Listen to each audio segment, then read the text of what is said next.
I had just finished 5 months of chemotherapy, and I was pretty rough stuff on me.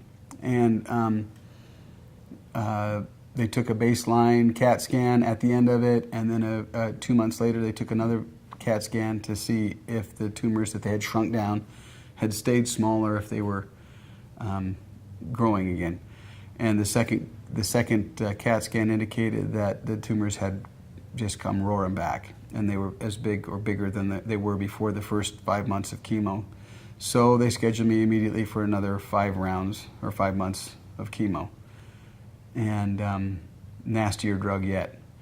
And it was after my first course of that, my first treatment, and I was really feeling, my body was already wore down before I'd started, so when they started this next round, I was just struggling. And my wife and I were on one of our weekly dates talking, and I think I was feeling so ill, I think we had just gone in the bedroom and put a video on. I think that was the first time I ever told Heidi, I said, I can't do this. I can't do this anymore. It's too hard. There's no way I'm going to make it through 5 months of this.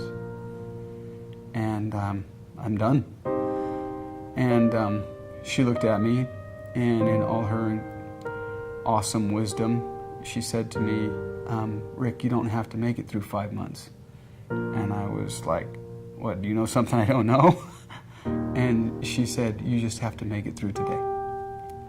And that was the wisest advice anybody had ever given me, because it became very apparent that if I could make it through that day. We were sitting there, and I was like, okay, I can make it till tomorrow. And so I bit off that much.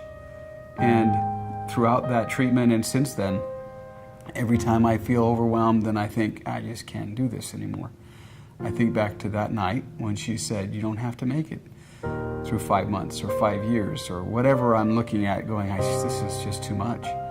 All I have to do is focus on making it through that day. And I would hope that would be a piece of advice that I could give to anybody who would ask me. If they said, how do you get through it? It's just so hard. I'd tell them this story.